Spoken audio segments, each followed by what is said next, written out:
Good morning. Let me first tell you one very simple book, and that is Perspectives of Modern Physics by Arthur Beiser.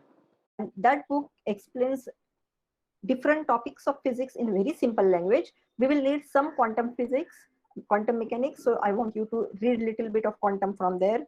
On especially on statistical physics, there is one chapter, that is chapter number 15, and I want you to read that chapter. Okay, chapter number 15 on statistical mechanics from Perspectives of Modern Physics by Arthur Beiser. Okay, so now let us start over here. We are going to talk about systems in our course. Systems will be of two different types, microscopic and macroscopic. Microscopic systems are the systems which are at the atomic dimensions, where they will have a size which is less than or equal to 10 angstrom. Whereas macroscopic systems will be the systems which are visible to us. Now, when we say visible to us, may not be visible directly to our eyes. Maybe we'll have to see them with microscope. So these are the systems which are of the size dimensions which is greater than 1 micron. And when we talk about parameters of the systems, the again parameters are microscopic parameters and macroscopic parameters. So microscopic parameters are the parameters of individual particles. So what is the mass of a particle? Then what is the velocity of a particle, and so on. Whereas macroscopic parameters are the parameters of the system. That means what is the volume of the system, what is the total energy of the system, what is the total pressure of the system, and so on. Now, when we are talking about system going to equilibrium, we have to consider the systems which are in equilibrium. So when we are talking about systems which are not in equilibrium and now they are approaching equilibrium, for the system to approach equilibrium or to achieve equilibrium, its macroscopic parameters have to attain constant values. So once the macroscopic parameters of a system has achieved or attained constant values, we can say that the system has gone into equilibrium. Now this classical thermodynamics, you have already learned thermodynamics. Now what is the difference in statistical mechanics and classical thermodynamics? So classical thermodynamics will have statements about system without any assumptions about the microscopic properties. That means in the classical thermodynamics, we always give parameters only about the full system. When we say that the energy of a system is having this value, does not mean that every particle has that energy. It is the total energy of the system.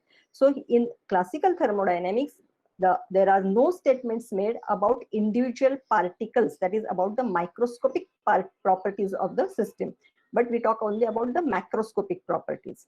Whereas in statistical mechanics, this is based on microscopic properties of the particles of the system. We are going to talk about velocity of individual particles. And when we are talking about velocity, energy, and so on, about individual particles, and as I said yesterday, that the number of particles in the system is very, very large.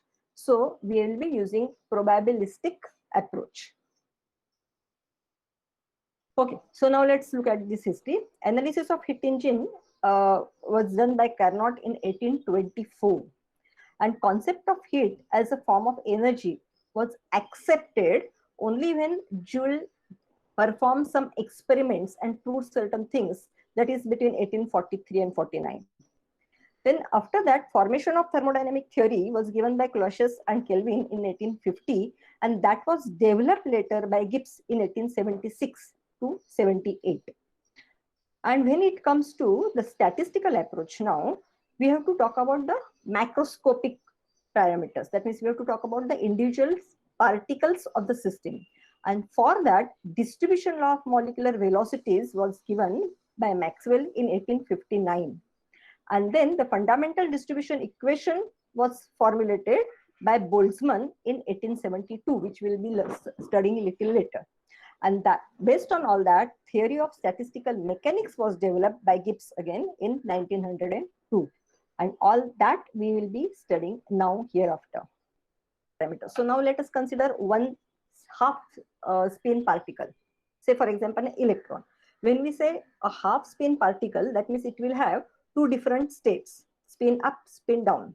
Now if we are considering a spin half particle which has a magnetic moment, say mu0, and it is placed in an external magnetic field. This magnetic moment can get aligned either parallel to the external magnetic field or anti-parallel to the external magnetic field. And the energy of the particle in these two different orientations won't be same. In one it is plus mu 0b, that is when it is anti-parallel to external magnetic field, and in another one it is minus mu 0b. That means the energies are different. So we say that this particular half spin particle, spin half particle, has two different energy states. Now let's have a look at another problem which you have already studied. For example, come to this. Wave function of a particle in one-dimensional box of length Lx. We are considering one-dimensional. I've written x here, which was not necessary, but I've written it because I want to continue with the same concept further in three-dimensional. So, wave function of a particle in one-dimensional box of length Lx is given as psi x here, which is equal to a sine kxx. Okay. Now, this kx is pi nx upon Lx, propagation constant, and a is a constant, that is the amplitude. Nx here can take values 1, 2, 3 and so on. N cannot take value 0. If n takes value 0, k will become 0, that means the wave function is 0. So n cannot take value 0, it will be 1, 2, 3 and so on. Now psi is 0 at x is equal to 0. When x is equal to 0, it is a sine 0 and it is 0. Similarly, at x is equal to Lx, kx, which is k is equal to this, will become n pi. And n is taking values from 1, 2, 3 and so on.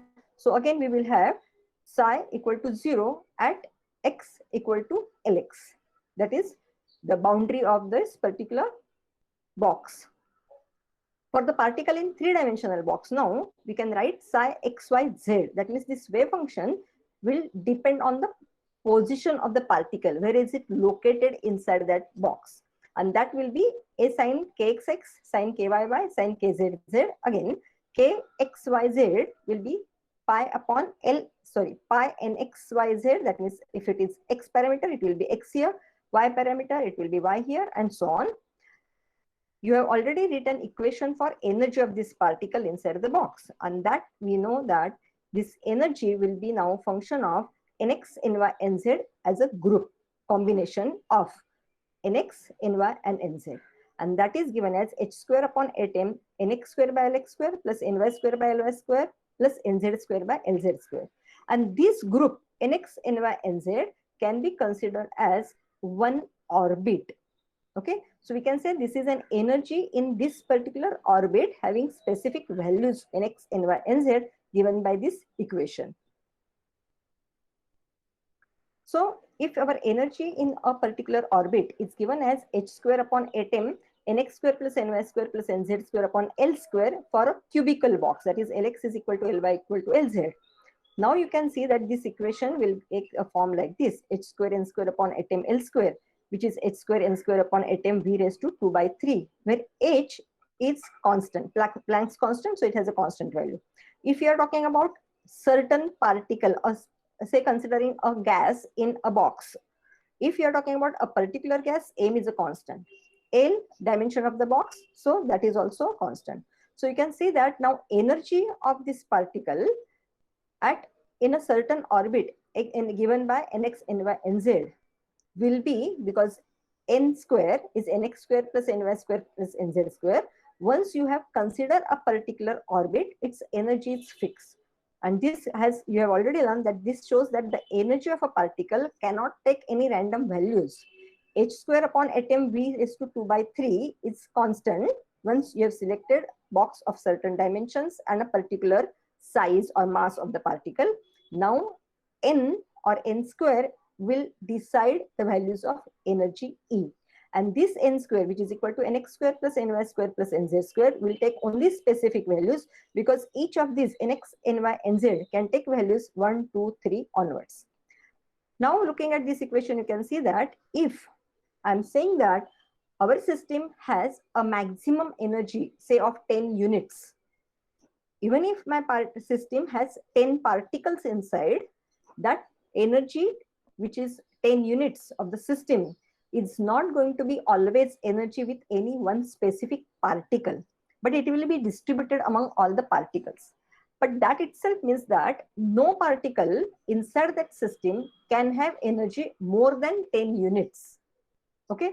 Now, if you have kept energy of the system fixed, okay, now if that means you have said what is the maximum value of this energy, but h square upon 8m v raised to 2 by 3 is a constant.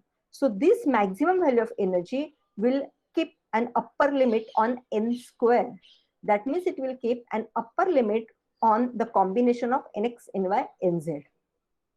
In other words, if there is no upper limit decided initially on the energy, but we have kept an upper limit on the orbit, that is nx, ny, nz, for the particle to be situated in, that automatically puts upper limit on the energy of the particle.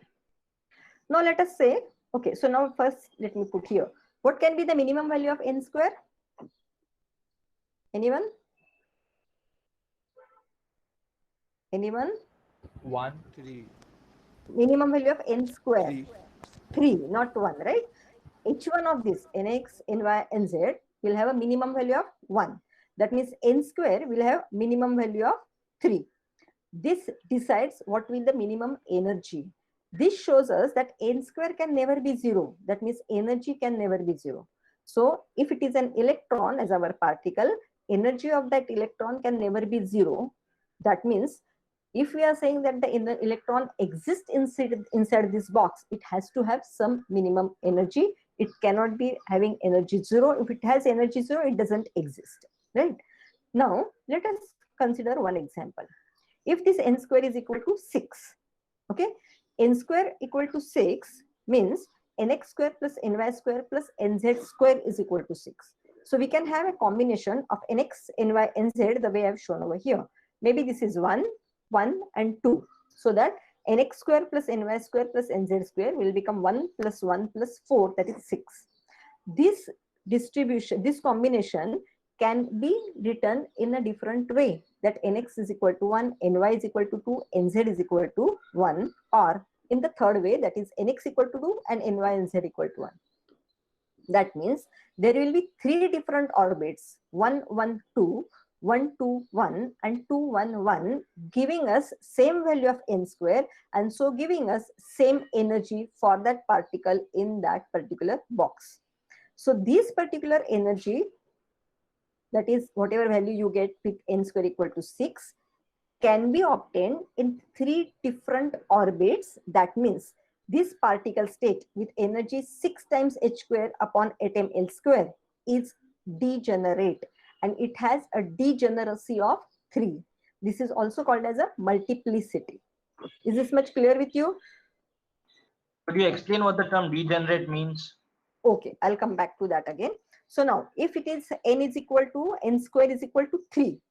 Okay, if n square equal to 3, then what can be the values of nx, ny, nz? Only possibility is nx equal to 1, ny equal to 1, nz equal to 1, right? That means we have one single orbit with nx, ny, nz combination as 1, 1, 1, giving us an energy which is h square into 3 upon 8m v raised to 2 by 3. Clear?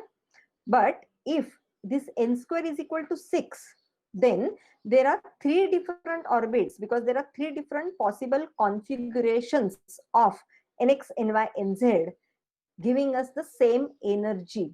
So the number of orbits which has same, when particle is in that particular orbit, if you have more than one such orbits where particle achieves same energy, that number of orbits in which particle has same energy is considered as multiplicity or degeneracy of that particular energy. Is it clear now? Got it, ma'am. Thank you. Okay. So now, if this much is clear, let's solve one problem here. Okay. A particle in a box is located in a specific orbit. Now, what is specific orbit? Specific orbit means its n square is fixed. Okay. I think I've used little wrong wording over here. When if I say specific orbit, nx, ny, nz will be fixed. Okay, I don't want mean that. I should have not put it as in a specific orbit. Let's put it this way. A particle in a box is located in a fixed n square value. Okay, if volume of the box is increased 8 times, what will be the change in the energy of the particle? That means we are not changing n square. So if it is in a specific orbit which is giving you fixed n square and the volume of the box is increased 8 times, what will be the change in the energy of the particle? Please calculate and tell me. Anyone can you calculate and tell me? 1/4. 1/4, right. Now what does this tell you? That the particle is still in the same orbit.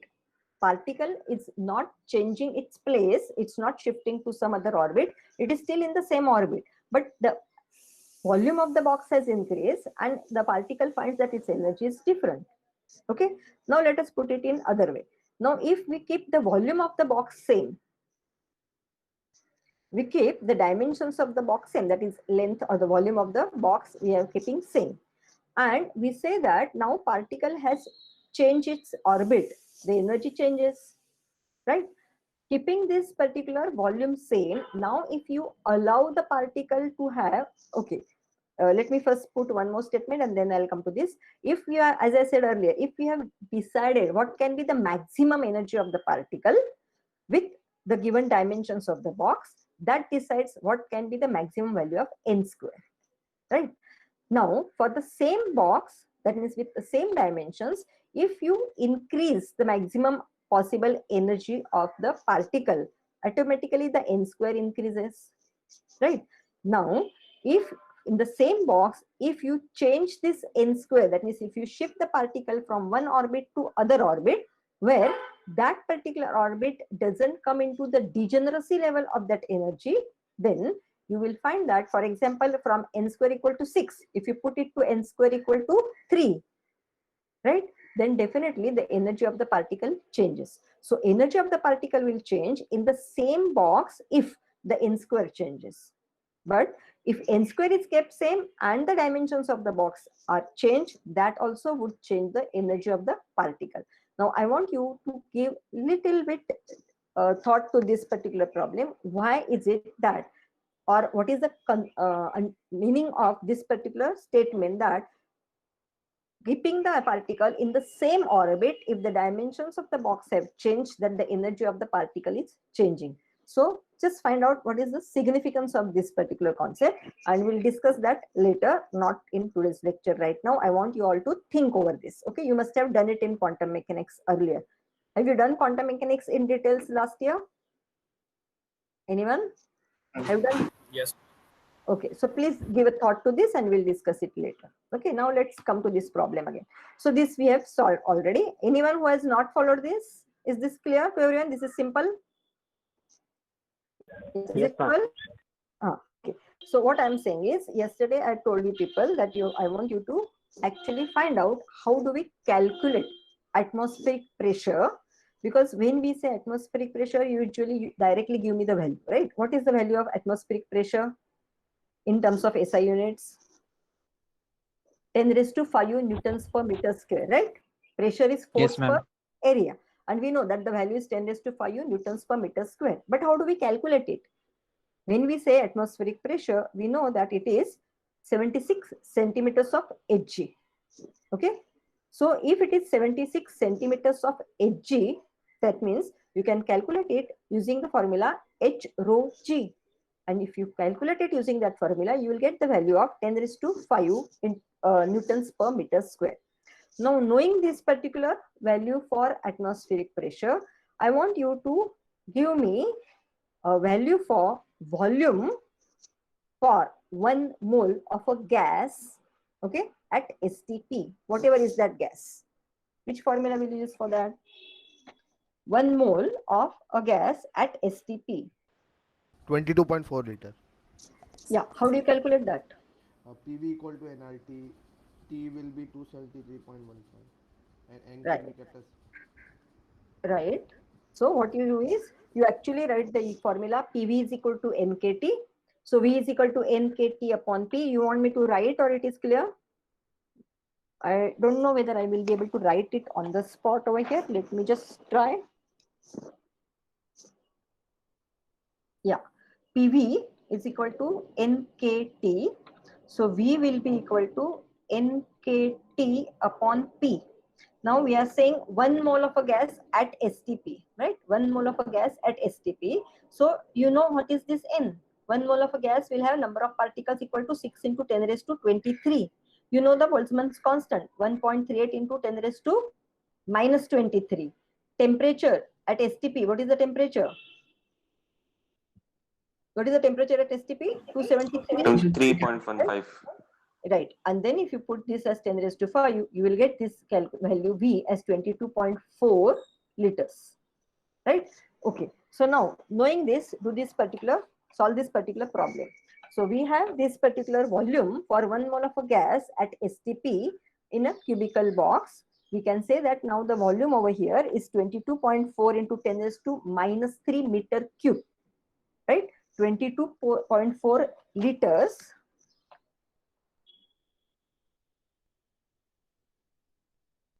will be 22.4 into 10 raised to minus 3 meter cube. So knowing this, now calculate this. 1 mole of helium gas at STP is inside a cubical box. Calculate energy of the helium atom in ground state and in the first excited state. So what do you understand by ground state and then first excited state? So what do you mean by ground state here? Where energy is 1. N equal to 1.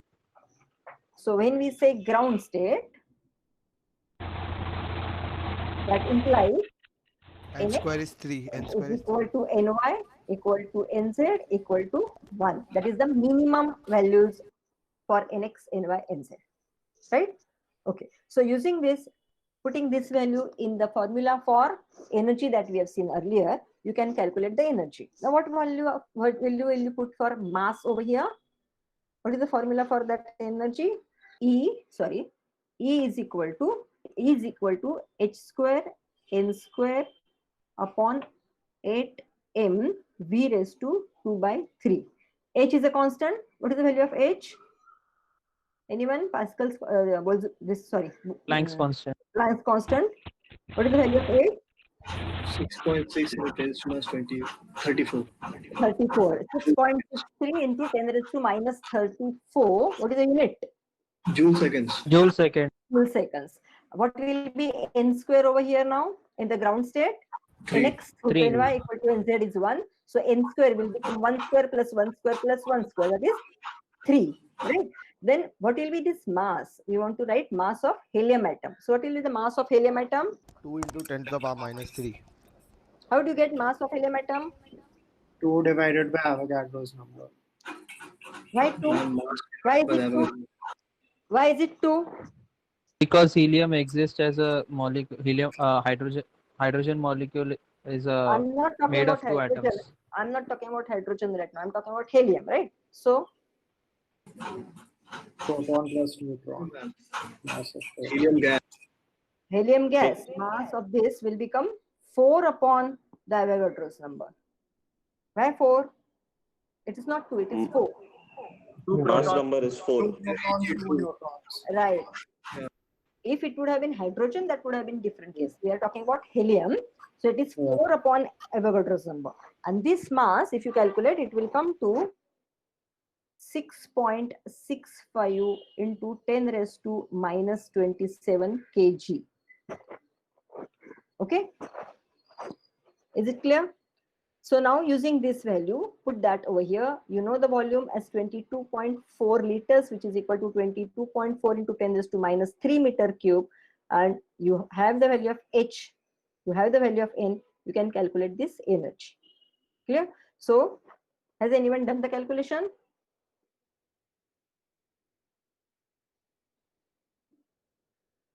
Has anyone done the calculation? So our energy in the ground state, which we calculate for the helium, is 3.12 into 10 raised to minus 40 joules. Have you all got the same? Have you got the same value here? Yes, ma'am. Okay. Okay, so this is the energy in the ground state. What will be the energy in the first excited state? So what will you do now for the first excited state? Out of this Nx, Ny and Nz, any one of these only will become 2. Okay, so it will be 1, 1, 2, or as I showed you earlier, it will become 1, 2, 1, or it will become 2, 1, 1. So in any of this, the n square will become 6. So energy will increase from this current value where n square was 3. Now it will become twice of this. Understand? Is it clear? Is Yes, this ma'am. clear? Okay. Now I just want to ask you one question. We saw that with n ground state, that is when n square is equal to 3, this particular state is not degenerate. That means there is only one energy level giving you that particular energy. But if n square becomes 6, we get a degeneracy of 3. That means there are 3 different energy levels giving us the same energy value. Okay.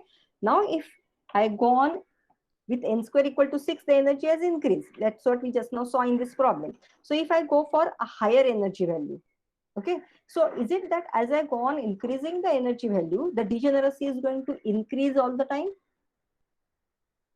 Is my question clear? Yes, ma'am.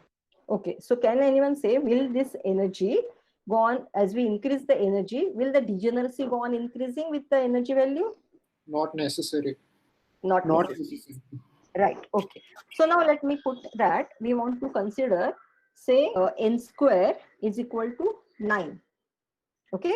So what will be the degeneracy of this particular energy value E, which is equal to 9 times h square upon 8 ml square. So n square is equal to 9. So what will be the degeneracy of this? So in how many ways can you write nx, ny, and nz to get n square equal to 9? 9 will become 4 plus 4 plus 1, right? So it can be 2, 2, 1, or it can be 2, 1, 2, or it can be 1, 2, 2. So again, this particular energy value will have a degeneracy of 3, same as that for the first excited state. Okay.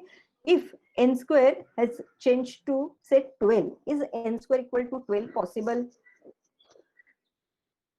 Just do some calculation and tell me whether n square equal to 12 is possible. No, ma'am.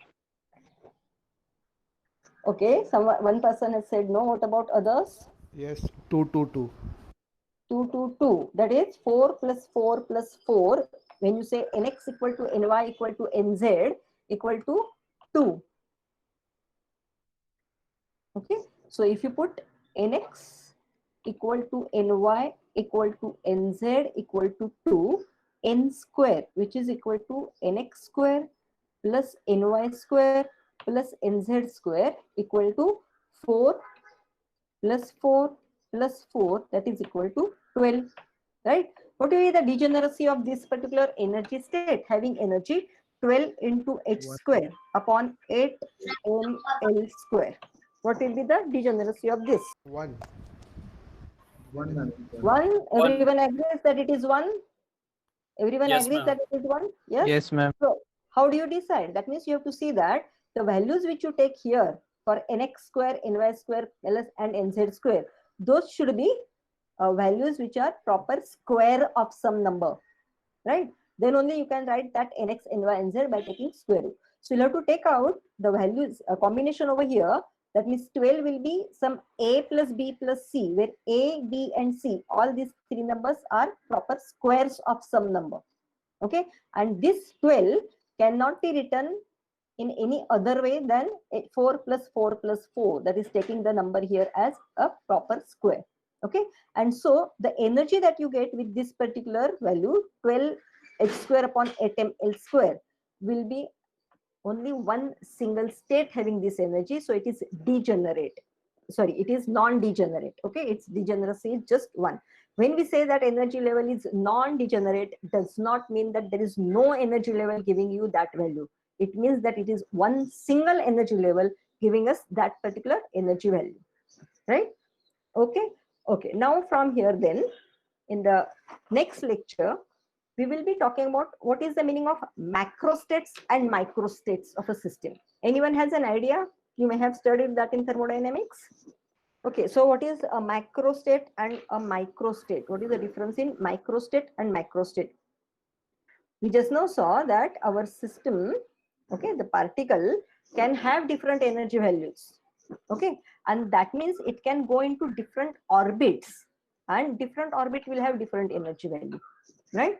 So all the possible orbits that in this the particle can be are its microstates, because we are talking about a micro parameter concerning that particular particle, okay.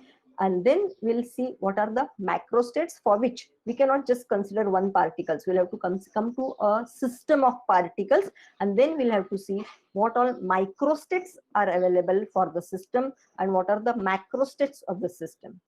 So today we'll stop over here, and in next lecture we'll see the difference in microstates and macrostates. Thank you.